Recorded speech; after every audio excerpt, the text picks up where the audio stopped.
formally a chair yet, and we're going to have elections here shortly. And I would take any public comment, non-agenda items. There's nobody here. So we'll move right into elections. And I think tonight we do have Mark Murray present, Pat Chen present, Lucia DeCordray present, and Katie McGrath is supposed to join us on Zoom. 3 is a quorum, and we do need 3 affirmative votes on any of these to move these public hearings forward or these items forward to the select board. With that said, I guess I will turn it over to maybe the planning board that's present and see if someone, and maybe we'll just do a chair election for chair tonight and not vice chair. So I'd entertain a motion from someone. I'd like to make a motion to nominate Lucia DeCordray to chair of the planning board. Perfect. Pat, do we have a second on that one? Oh, yeah, a second. Perfect, thank you. Maybe we'll do a vote on that. Start with Mark. Who made the motion? Oh, I'd like to make a motion. No, you made the motion, just vote on it, yes. Okay, so I'd like to make a motion. We got the motion, you're just voting on nominating Lucia as chair. to That's the all we're doing. chair Perfect, of the planning board. perfect. Aye. And Lucia, I assume you're voting for yourself today. Yeah. Perfect, thank you. Thanks for that. And if she comes in, if you just let us know that she jumps in. Okay, perfect, thank you. Okay, Lucia, I'm going to hand it over to you. And I do have, you've got an agenda in front of you. I would say there's one thing that's different from the agenda. On the public hearing on the parking, the public agenda says we're talking about 290 10.A5. The packet actually, we went further into the code and there were some other sections we needed to tweak to address the parking. So that's all in the packet. It's 290 8.17. That's the affordable housing overlay zone section. Just to clarify that because it doesn't say that formally on the agenda packet. So do you guys accept that as an agenda adjustment to the agenda? What was the agenda adjustment? 1090 1090 8.17. And all this is, Pat, the parking standards are in 10.A5. Uh-huh. And we have the affordable housing overlay zone, which is a separate overlay zone. We have parking, there's parking standards in there as well. Okay. That was not identified on the front page of the agenda, but it is in the packet of information that you have. Okay. So it is there. Those changes are in blue, deletions are in red. That's all we have.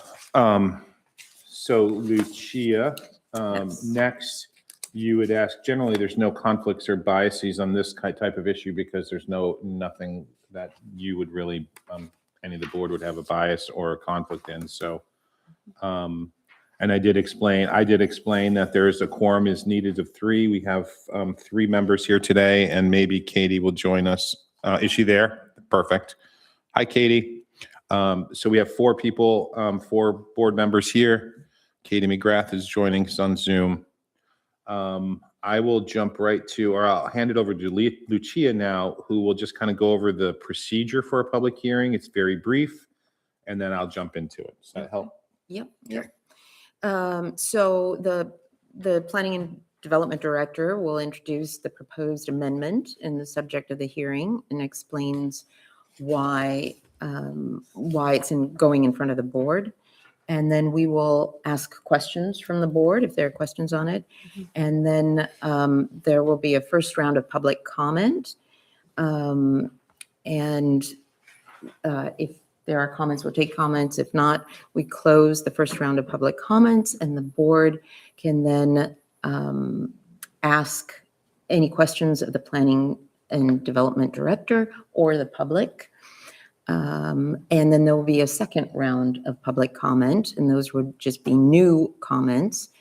And then that would be closed, and the board would be given another opportunity to ask questions. And then the public hearing is closed, and then the board deliberates on the topics. Perfect. Thank you. Yes. That's perfect. I will jump right in then. I'm going to jump into the first item on the agenda, the public hearing. And this is to amend Chapter 290, Article 3, Terminology, 290-3.2, the definitions of the Town of Camden zoning ordinance. And this is amending the definition of coastal wetland. And if people weren't here before, weren't paying attention to or follow this at all, there's a state, the shoreland zoning is a state mandatory shoreland zoning ordinance mandated by the state. It's a minimum standard that the town has to adopt and administer and enforce. We have been doing this, and the state has changed their definition on where that shoreland zone starts in a coastal wetland, and everything on the ocean is a coastal wetland.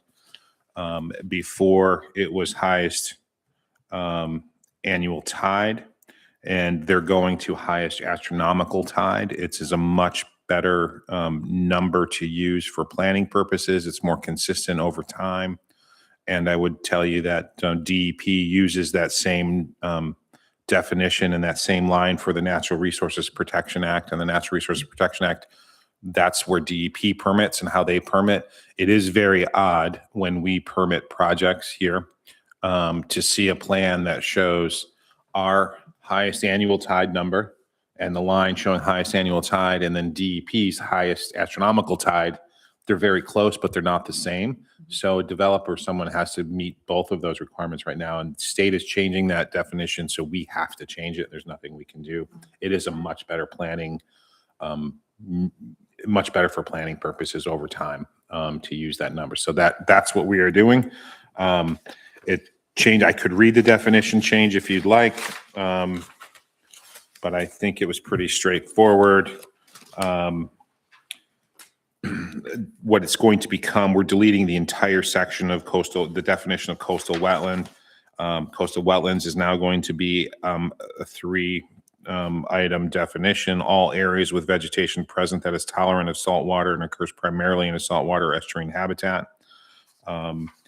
And all tidal, subtidal, and swamp, marsh, yada, yada, yada.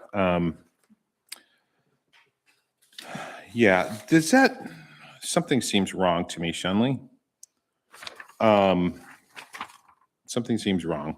There was an above section on this that didn't get included. Yeah, that's weird. That's not right. Unfortunately, that's not right, but we did review it the last time. I'm going to look back and see if I have it in here. No. I can't, I'm not sure what I'm doing right now. Huh. Okay. I thought it was too, but. Yeah, something got wonky there. But I will just read this to you. The proposed ordinance amendment to amend the definition of coastal wetland in summary LD 65 requires municipalities to amend the definition of coastal wetland to be consistent with the state's mandatory shoreline zoning act. This amendment amends the definition by deleting reference to the highest annual tide level for the year in which the activity is proposed, as identified in tide tables published by NOAA, and replacing it with the highest astronomical tide as determined by the U.S. Department of Commerce National Oceanic and Atmospheric Administration. That's what it gets changed to. I guess it is. That is what it is. I thought it was text too. It's just the list.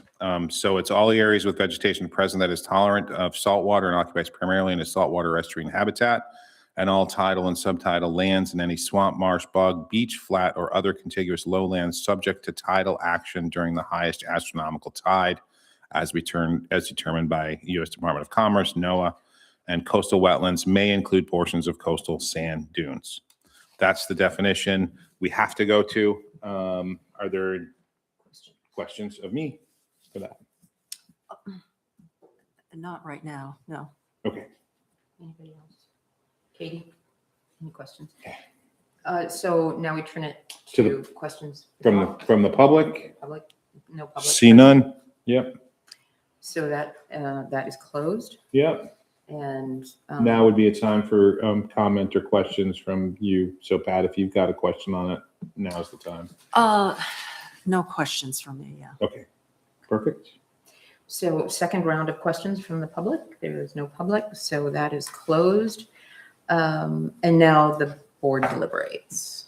We have any discussions, and anybody want to discuss this, or, I mean, this is mandated by the state. Mandated by the Okay. state. It is generally a few inches in difference from what is out there, what we currently use. Mhm. And that's it. It's more I mean- restrictive than what we generally use. I think that's hard for me to answer that question. I think in some cases it may be more restrictive, in other cases it may not.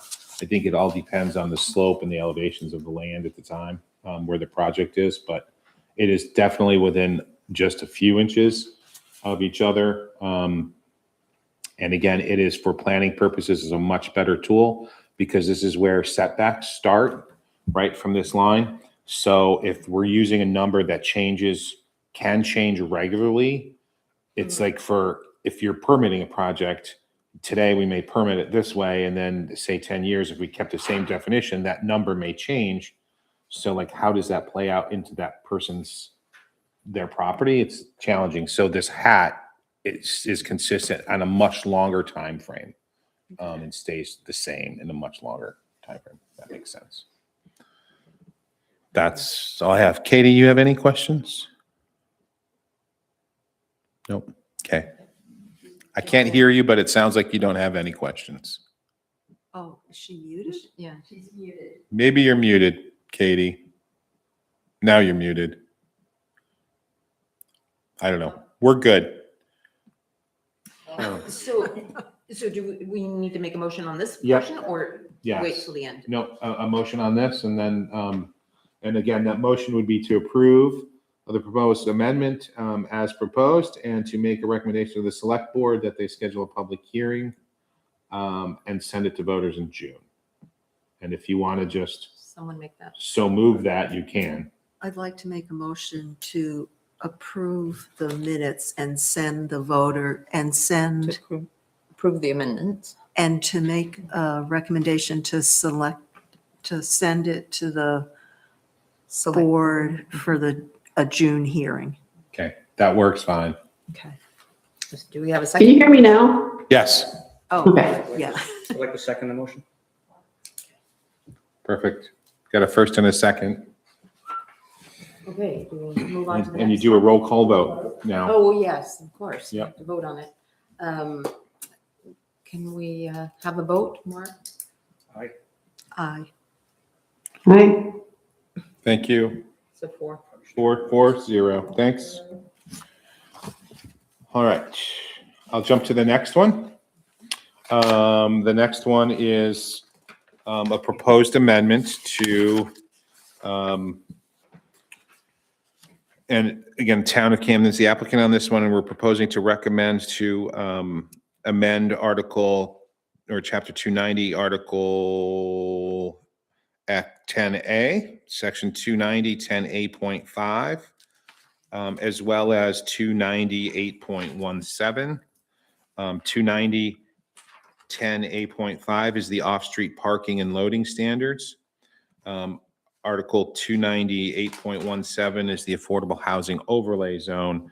And some backstory on this is, as everyone knows, we've been working on addressing parking or addressing housing opportunities. The state has been working on trying to mandate municipalities address housing opportunities by forcing certain mandates, zoning mandates. One of them is to require towns not to require more than one parking space per dwelling unit.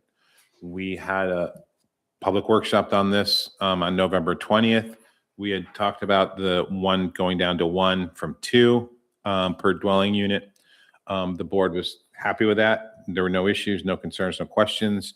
I went to the select board the following Tuesday and had just a discussion item with them and told them that this was coming forward to them.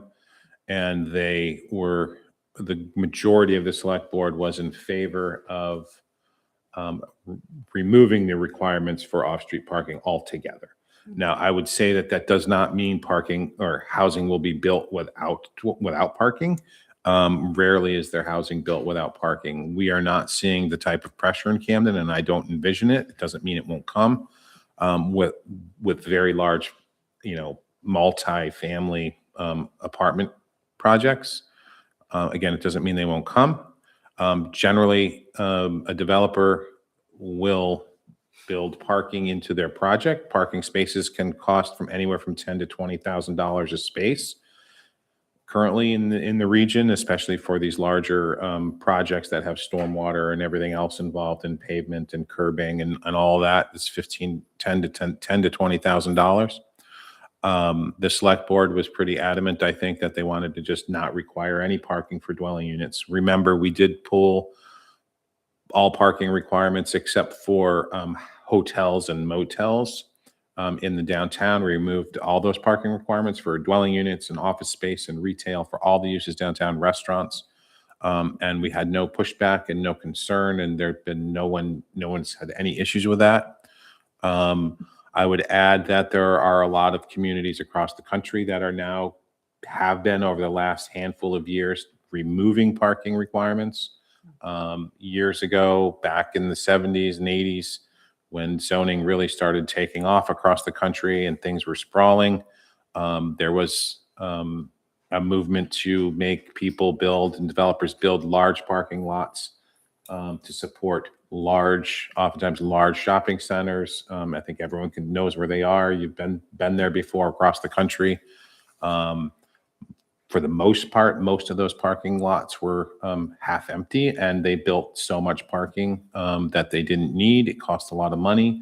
There are significant impacts from parking, especially environmental. If you go to urban areas and you look at urban areas, you'd see most of the streams in urban areas are now polluted. A lot of that is from impervious surface parking lots, and there was really no need for it. So there is a movement to on the planning world to remove parking. You can check out Strong Towns, which is a planning outfit that I follow on a lot. They were the ones that when I looked at a lot when we removed the parking in the downtown. There's a lot there about removing parking altogether, not even just for dwelling units in towns. What Just did you remove say? them. Strong Towns? Strongtowns.org. It's a nonprofit that helps address community concerns and issues from the planning side, generally on an environmental. Okay. They're very good. I like them a lot. Portland has gotten rid of parking requirements for dwelling units. They have actually done some remove parking requirements, but made maximum. Made some requirements. You can't build more than X if you're going to build them. Communities are doing that. We haven't really thought about doing that here. Hanover, New Hampshire has gotten rid of their parking requirements for residential. Saranac Lake, New York has. Canandaigua, New York, which is up in the Finger Lakes. They've removed theirs. Port Townsend, Washington's removed theirs. I mean, there's a lot of communities all in Gambier, Ohio has removed theirs. There's a lot of communities that are doing it. I know that people are working on it in Maine now. I think just sometimes takes a little time to get here, but I think we're trying to be proactive on housing. And what we can do is if we can do anything to lower the cost for a developer to try to come into Camden and build some housing, that would be great. Again, it doesn't mean that no one's going to build parking, right? I mean, everyone builds parking, but it's like what the market can afford and what the market drives. I think most people, will have parking lots. There's a handful of three large, I was mentioned this at the workshop that the select board had with you guys the other night, in Belfast, three large, like 50 unit affordable housing projects, two on Miller Street, one on Congress. They built to the parking requirements, which are even less than a regular apartment project because they're affordable. And the parking, you could drive past either one of those three projects, and half the parking lots are empty of cars. And so we're finding too that people that are living in downtowns don't always have cars, even in towns in Maine.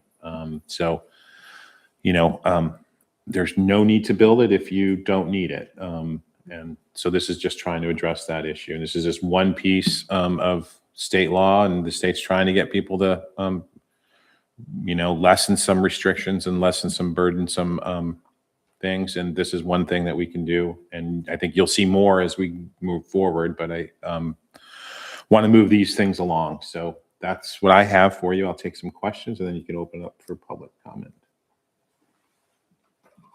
How many towns in Maine are you aware of that have zero parking requirements besides the one you mentioned? Right now, I think Portland's the only one that has zero requirements. Everyone is required to get down to 1 per dwelling unit. Have to. Okay. I do suspect that there will be towns that will go down to 0. And I don't, again, it's, I don't know. I mean, I look at it as let the market drive this somewhat. I mean, so much of what we do on a daily basis is regulatory in nature and restricting people's use of their properties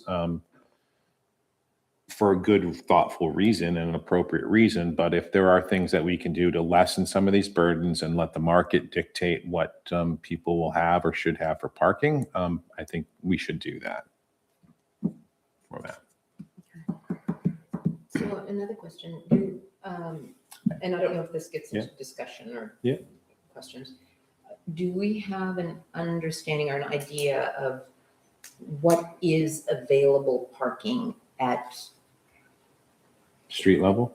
street level at peak time in the year?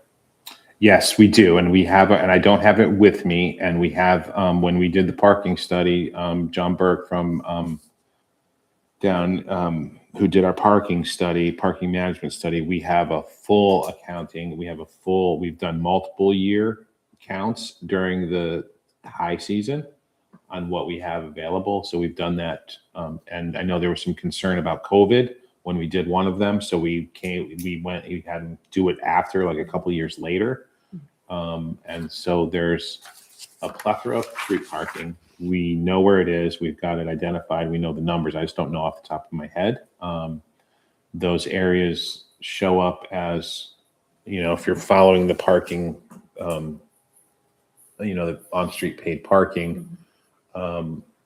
We looked at it. There's a map that shows where all the parking is, and then all the streets too, like the outside of that, Free Street, and go further going up Mechanic and going up Pearl Street and up in all these neighborhoods. It's all on-street parking. We looked at a considerable amount. I think we looked at like within a 10-minute walk of downtown. I think we did. So we have that information. And I would say that this public hearing was initially for option 1. You have 2 options in here, and that's 1 to go to 1 or to go to 0 parking. I suspect the select board will move, regardless of what you send to them. I suspect that they would want to move the 0 requirements for parking forward. So you have the ability to say, to make a recommendation that you're in favor of going down to 1. That's certainly within your right, and you can do that. After thinking about it and just reading more about parking, I'm in favor as a planner of not having any parking requirements. I'll leave it up to you folks to do that. For dwelling units. Per dwelling unit, correct. Yeah. Okay, any more questions, or can we open it up to? Open it up. Public questions? Sure. No public here, no public questions. So we close that. Yep. Can Katie respond if we ask her? What did you- I don't know if she has a chance you to have a weigh in here. question? Katie, did you have a question? No, I agree with you on the 0 spaces. I think if Yeah. people are going to build a dwelling, they're probably going to think about what makes sense for the dwelling and build parking accordingly instead of setting aside a whole bunch of space and spending lots of money that might not need to be used. That makes sense to me. Okay, we open it up for Yeah. second round of public comment. No public comment. Yeah. So we'll close that second round and we'll start any deliberations, any other thoughts that. I vote for 0 parking spaces. Okay.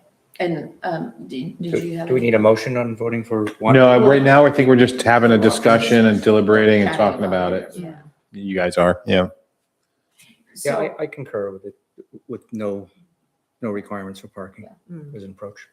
I think for all the right reasons, as Jeremy mentioned, I think 0 makes a lot of sense. The only caveat I would throw out there with 0 is just making sure that because we are a small downtown, and I do get the 0 in bigger cities because you have public transport and not a lot of people are, driving, or you're encouraging more use of public transport. We don't have that here. So we do know people have cars. But I just want to make sure that we are not taking the burden off the developer and putting it onto the town Oh, in that's a good some way, point. shape, or form for unintended consequences. I know that's, but I think Jeremy's probably done, or staff has probably done enough research in this and looked at all the possible occurrences, and just also making sure that because we have a lot of people who are not living here and maybe hopefully will be living here, but have to commute in to work, especially during the summer. And as a business owner, you understand that, and staff commutes in, et cetera, just to make sure that we are not overburdening the streets or putting pressure on people to park illegally, or so these are the things that cross my mind. And you're referring to overburdening streets and I'm assuming as well as public parking lots. As well as public parking lots or private parking Yeah. lots, illegally parking Yeah. in the river house or. Yeah. So, Yeah. so those are just because I do see a lot of people milling about trying to find parking. And part of that is, yes, we should be able to walk 10 minutes to town from parking, further up. Yeah. But I don't know for people that come in to work service jobs, or what that's like for them, or if they have to move their car every 2 hours, or that kind of thing. So and assuming maybe right now we don't have the residential parking to fill up all these spaces, but what happens 5 years down the road? Right. And I think, Jeremy, you mentioned, well, maybe we need to relook at this at some point, or Yeah. whatever. Yeah. Do you, yeah, that's helpful. I was thinking, they do these maximum parking too. Understand, I don't know if that's something you want to think about, or if there's something. Yeah, I don't know. I mean, I think that even restricts it even more, right? So I'm thinking about projects, like say we do get a 50-unit housing project coming into town in an area that may not be super walkable, right? How does that play out? And I'm saying that because in doing some more research on what other towns are doing, they are requiring more like multimodal stuff. If you're doing a housing project, you're going to require, Bicycle parking. bicycle parking.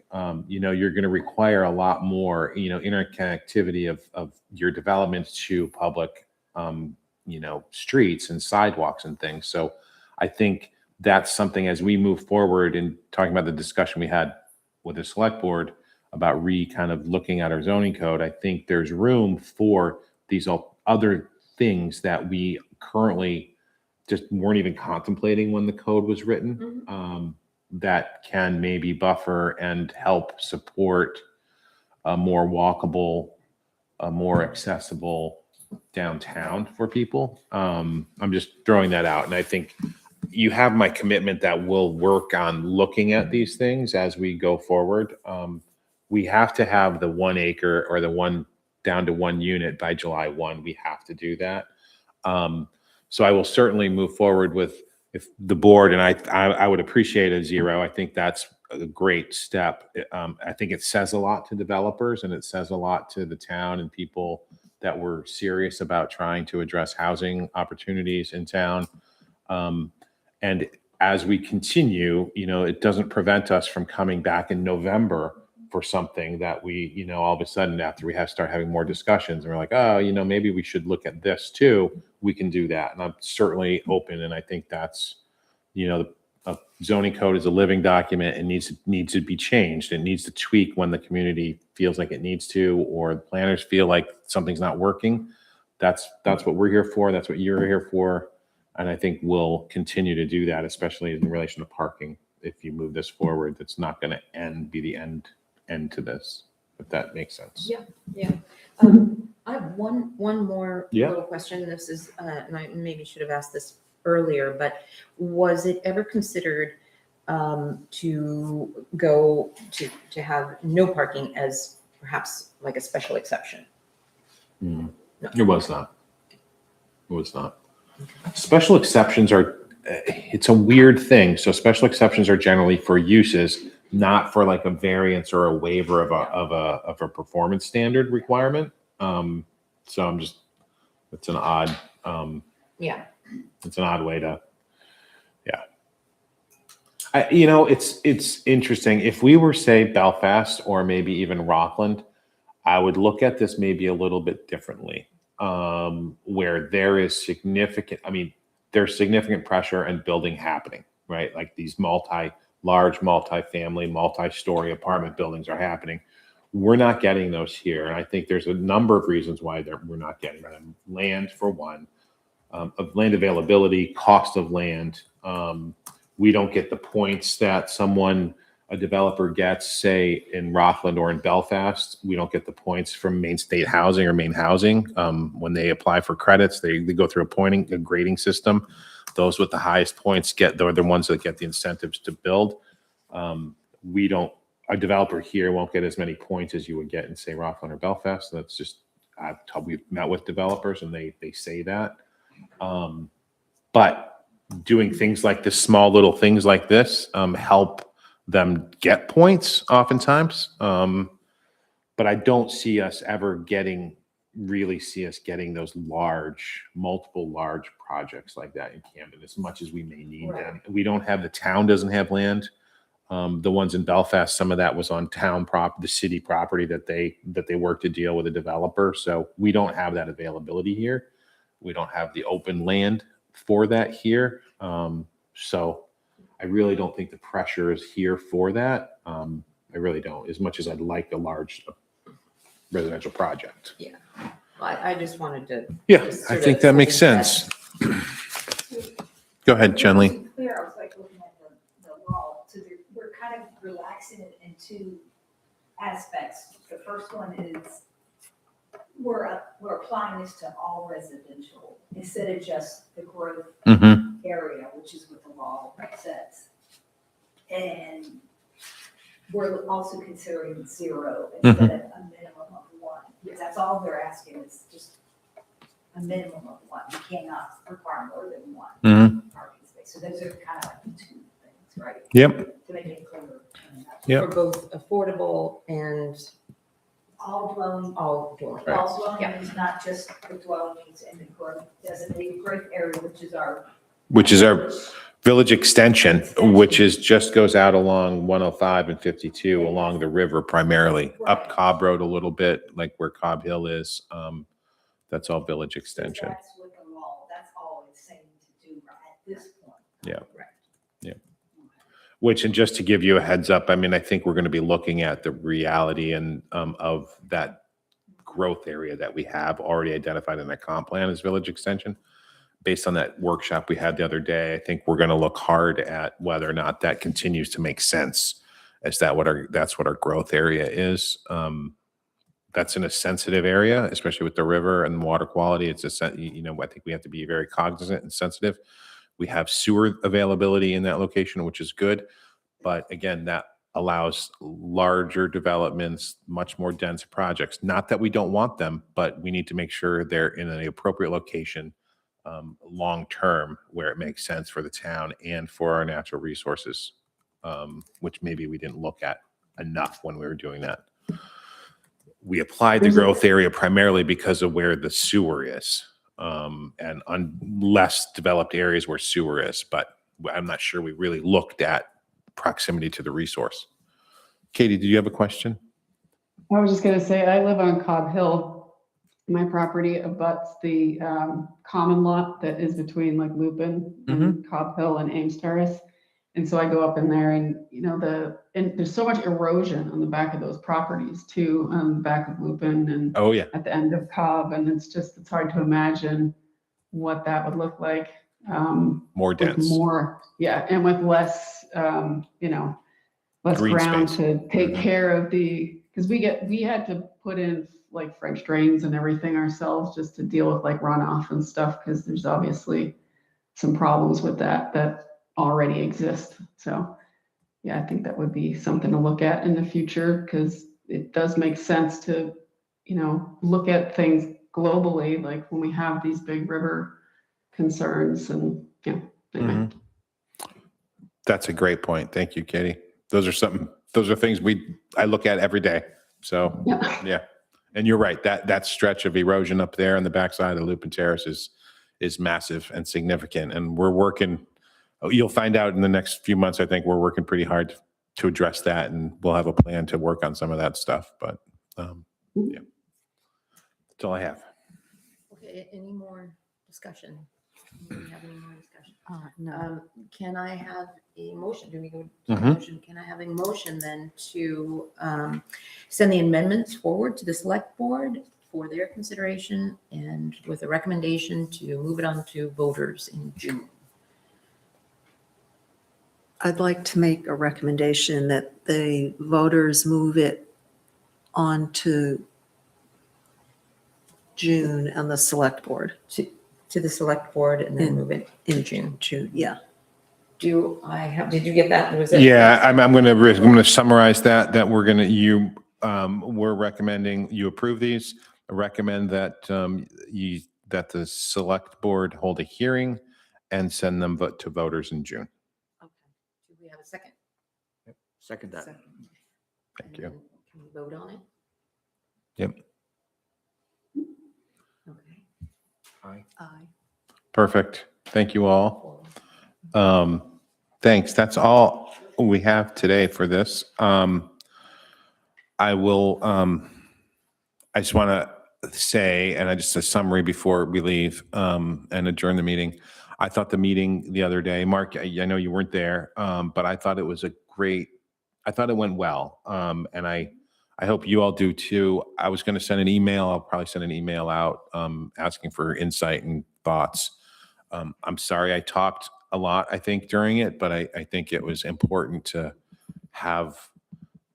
understand what Shenley and I deal with every day and the issues that we're finding with our code. We need to modernize this thing. We need to make some tweaks. And I thought it was really good. I thought it was productive. I thought the select board was on board.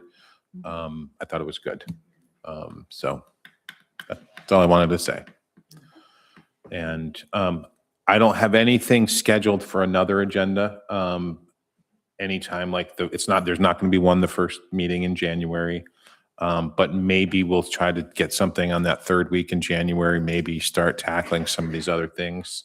And just, they can just be likely a workshop again. We will be seeing at some point Nordhaven's expansion All right. that is coming. We don't have a formal submittal from them yet. I would add, though, that they do need a DEP permit now, a stormwater permit from DEP. Remember, they were very close the last time to require a DEP stormwater permit. They tripped it now with this because they were so close the last time. And I think they're proposing 15 more.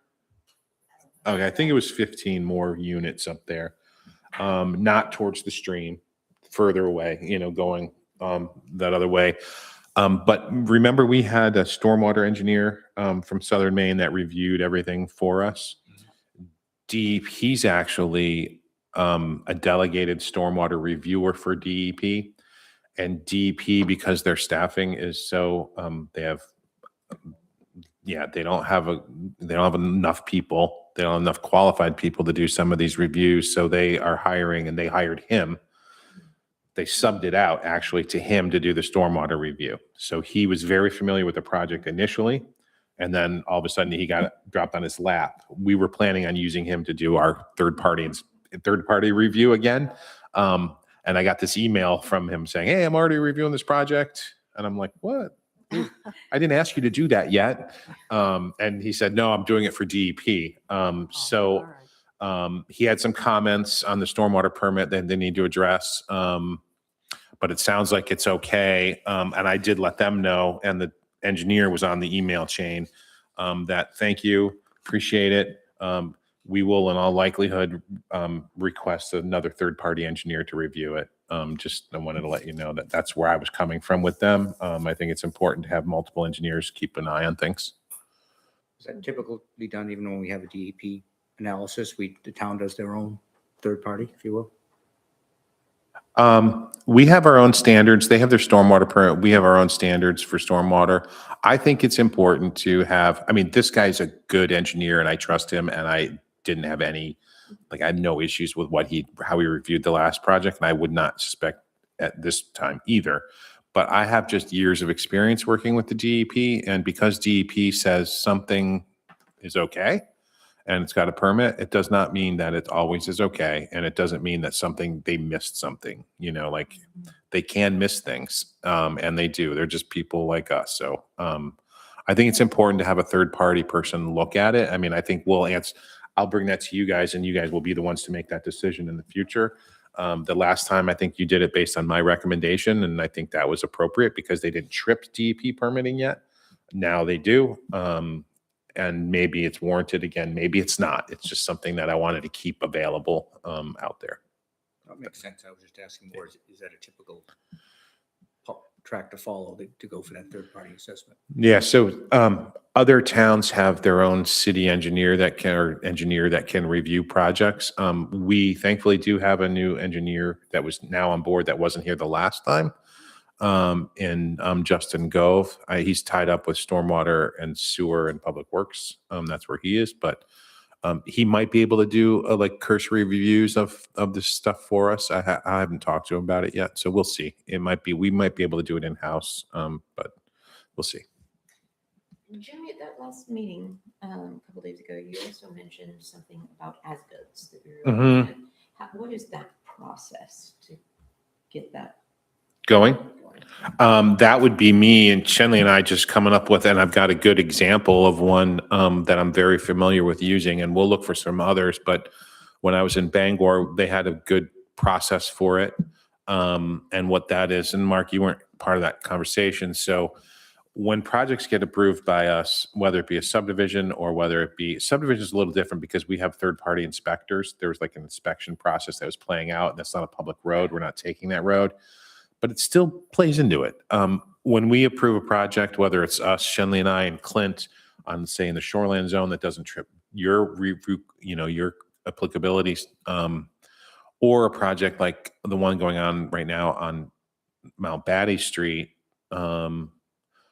site plan gets approved. They get engineers to do all these drawings. We issue the building permit. Sometimes a surveyor will go out and mark locations of buildings or locations of parking lots, like stake them out for a builder. Then the builder hires an earthwork guy generally, and then who knows what happens to those stakes during construction. I mean, I think everyone can assume that if they're not super conscientious, they might get bulldozed, and then now all of a sudden the parking lot might have shifted this way 4 feet. Well, if there's a 10-foot setback and something is like right up to 10 feet or right up at 11 feet or something, and it's 10-foot setback and it gets shifted, that's a problem because it's not what we approved. And it is a violation of the code and it might impact the neighbor. So what we're looking at and what a lot of towns do is require a certificate of compliance or an as-built stamped by an engineer or a surveyor that they go out to the site, they review it, they look at it, they especially have surveyors, they go out and they know what they have. They verify that the parking isn't where it is, the buffers planted like it was supposed to be, the parking lot was done the way it is, the inverts of a catch basin are what they are. They look at all those things and then they stamp it and they submit it to the town and say, we've reviewed the site, it's consistent with the planning board approvals. Maybe with these minor changes, things change out on the site that happens and will always happen. But Generally, if it's in conformance with the approved plan, they submit that to us, and then we would then say, okay, now we can issue a certificate of occupancy and finalize this thing, and the project's done, and it was built the way it was approved. We don't have that now. We would like to have that. I think that's an important thing. We're actually talking about it, and we talked about it the other night, about projects in the shoreland zone, even projects that you don't review, because numbers are so matter. I mean, they matter. Some of these lots are really small lots on the lake. They're not large lots because they're old lots. Oftentimes, they're almost to that 20% max lot coverage that they're allowed with impervious or things that aren't vegetated. So we're relying on a property owner or a builder who is not an engineer, who doesn't, or a surveyor, who doesn't even have like a survey of the lot, and they're relying oftentimes on our tax maps, which aren't surveys. They're not meant to be used for something like that. And then they're scaling things off of those tax maps, which you can't do. It's not that for that purpose. And then oftentimes we're really close. And so Shenley and I were sitting there like, like we think you're at 18% lot coverage already based on what you gave us. And your driveway, you say your driveway's 10 feet wide, and we know it's actually like 11 and a half feet wide or something, like that's how. And then when the developer goes and builds, or they'll build their project, that driveway, and they say, well, we'll shrink the driveway down to 10 feet. Okay. But, like we're not out there measuring every foot of that driveway to make sure it stays at 10 feet. So we're thinking about having that same requirement on projects like that. If they meet a certain threshold in the shoreland zone, to have an engineer or surveyor prepare the plans, number one, and then number two, do an as-built certificate on the backside, because these are standards that are in place for a reason. And if you don't enforce it and don't make them people comply with them, then what's the point of it all anyway? So that's something that I think. Has anyone talked about doing like inspections like throughout a project, like to make sure it's being built the way that it's supposed to be built? Like, because I mean, I can remember in different places I've lived where that was the process, and they show up and they're like, where's the railing for this thing? It's like, oh, you need a railing for that thing. Yeah. And So, I mean, Clint is out there, our code officer's out there multiple times. I mean, he's doing multiple inspections on his site. Okay. So that's Sometimes, something that's already happening. I didn't Yeah, know but- what the process was. yeah, but he's not doing, I mean, he can check. He's not a surveyor, right? And oftentimes when we go out there, like they might not have the property lines marked out, or like a line strung from one to another pin, so like, but he's out there all the time. He's just not, and like sites during construction are so like wide open and like Sure. being manipulated and being moved, and like you're not there yet especially for the site stuff. That generally all happens at the end. But yeah, I mean, Clint's out there upwards of 10, 11, 13 inspections on a project probably. Okay. So it's just the land use side of these things kind of gets lost. Then Yeah. we need to make sure it's not lost. Especially if we're going to smaller lots, we need to make sure that things aren't Sure. getting That's, lost. yeah. Right. It's a one thing if you got 20 acres in the shoreland zone and you're building at 150 feet back, and it's, and the setback's 100, and, you're only building the 3,000 or only, I mean, people are building much bigger than 3,000 square foot homes in the shoreland zone. But, that's what we're trying to figure out now, is like what that threshold trigger would be, because I don't want it to be overly burdensome if it doesn't make sense and it's not needed. So we're trying to figure out, we talk language about a waiver. If you're within a certain, if you meet certain criteria, you could get that waived, that requirement. So, but I think that's something we should work on sooner than later. Yes, in the code. Yeah. Yeah, it has to be adopted Yeah. into the code. So that's a good one. Maybe our next workshop will strive to have something like that going as a workshop item. That's all I have today. Right. Do You can- we have a motion to adjourn? Perfect. Make a motion to adjourn the meeting? Second. Thank you. Thank you all. Really appreciate it. Katie, you. thanks for being here. Have fun at the Yeah. concert. Okay, well, it's the last